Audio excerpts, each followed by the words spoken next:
JJK has some of the most entertaining cast of characters in shonen. They're just really cool, and this causes a lot of them to get overrated. So I made a list of the most overrated characters in JJK. So like, sub, all that good stuff, and let's get to the video. Now before we get started, I just gotta say, I do not hate any characters I mention here. I'm just saying what I see based on the discourse around them. Is that clear? Alright, let's get it. The first character we got today is Toji. Now I'm not saying Toji isn't strong, but the amount of glaze I've seen of this character is just insane. Fans will real life tell you that he's on Gojo's level, and the only reason he lost is cause he was rusty, and his fans will try and convince you that the narrative supports Gojo and Toji being equals, because now he has said something about Toji understanding Gojo one time, but they will completely ignore the literal narrator outright stating that Maki and Toji are equal in the culling games, and that same Maki after a whole month gets speed blitzed by Sukuna. Mind you, she can dodge Naoya's top speed, Sukuna's world cutting slash, but cannot dodge Sukuna himself. And this is where his fans start to get sexist.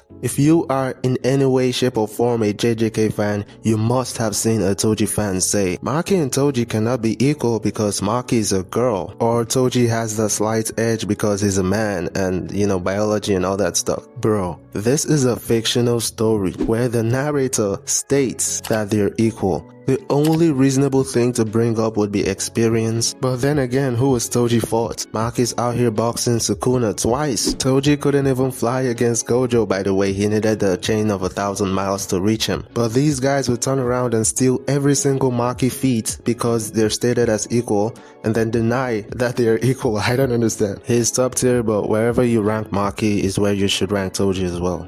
Moving on to our second most overrated character, and that is Kashimo Hajime. Now, just like Toji, he's really strong, but Kashimo fans talk like he's on the level of Gojo and Sukuna, like Sukuna didn't body the fuck out of Kashimo. Oh, but Sukuna took him more seriously than anybody else. That statement isn't supported by anything. In fact, the narrator goes against it and gives this statement to Maki. Oh, but the narrative puts him on the same level as the strongest. Yeah, but only in the weakest era. He didn't even fight Ryu, he ducked Ryu. Mind you, Kashimo had never lost a fight at this point. Everyone was like fighting Panda to him, and that's the reason he was lonely. Nobody could give him competition. But of course, he reincarnates to this era and loses to Hikari. And Kashimo fans managed to rewrite history and make most of the JJK fanbase think Kashimo was bodying Hikari for some reason. But if you actually read that fight, Jackpot Hikari was giving Kashimo the belt to ass, bro. Yes, Kashimo got some lethal hits in, but that's why it wasn't a one-sided fight. And his curse technique is so funny because it actually just ends him. NBA Kashimo is almost impossible to scale because he only fights Sukuna and gets bodied, so from what I've seen, he's definitely stronger than his normal self, but that doesn't put him tiers above Hikari, Yuta, you know, the heavy hitters. He's still roughly on that level. Kashimo doesn't have a domain, doesn't have RCT, and his curse technique is a one-time use. And you know what's funny? If he had RCT, he wouldn't die from using his curse technique. He would just heal, kinda like Dabura using light speed movement. And have I mentioned that he can only use it once? It's a bit like Yuki's black hole, their final trump card. Well, Kashimo's like a billion times weaker than a black hole, obviously.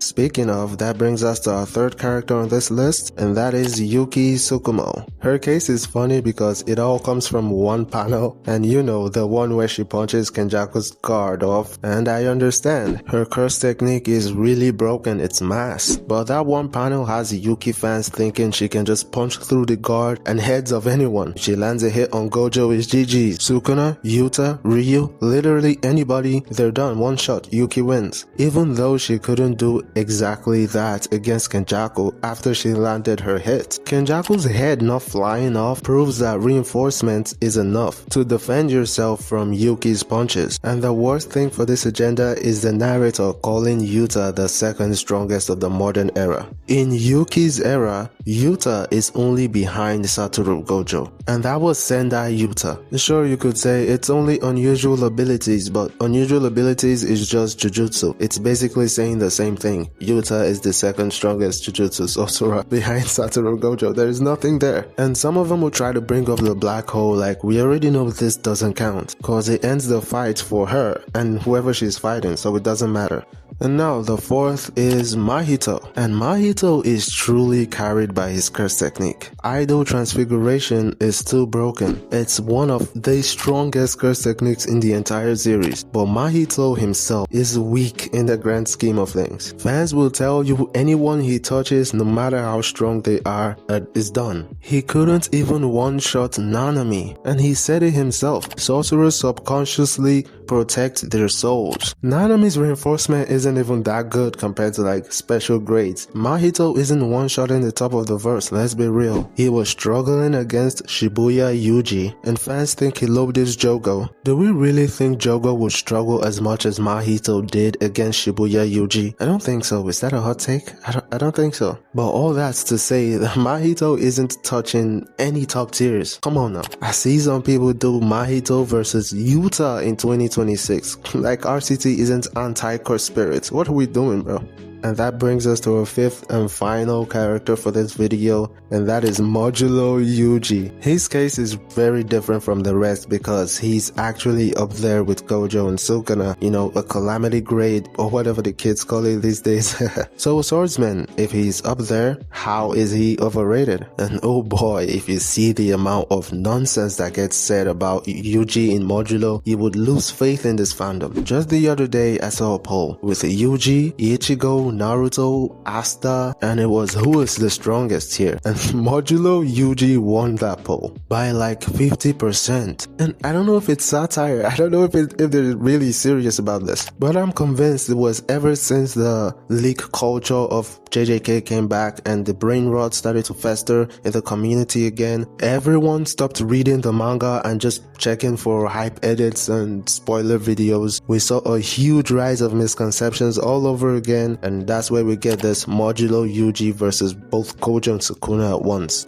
None of these guys actually read the manga, because in the manga itself, in Modulo, Yuji doesn't do anything crazy like beyond Gojo and Sukuna. And don't get me wrong, I agree that he has surpassed Gojo and maybe Sukuna by now. I mean, it would make sense to me, but his actual feats in the story, what, he beats Mahito and a bunch of grade 2, 3 curse spirits? How does that mean he suddenly solos the entire JJK verse? I don't understand. Most fans like to bring up the explosions from his dismantle, but dismantles don't explode. That's just curse spirits releasing smoke after it's been exorcised. There were like thousands of curse spirits. Of course it's gonna be that big. And the second quote-unquote explosion is Rika.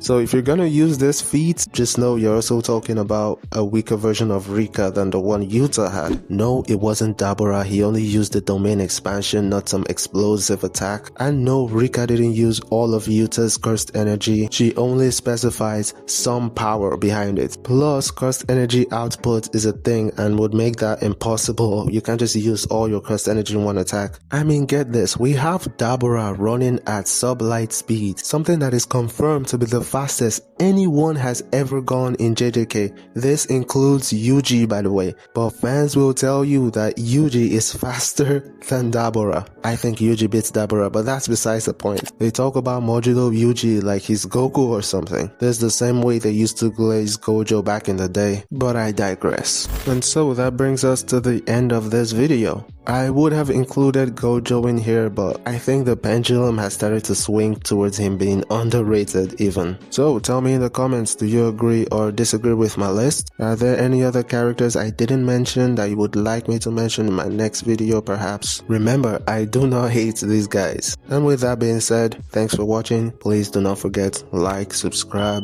and I hope I'll see you next time. Peace.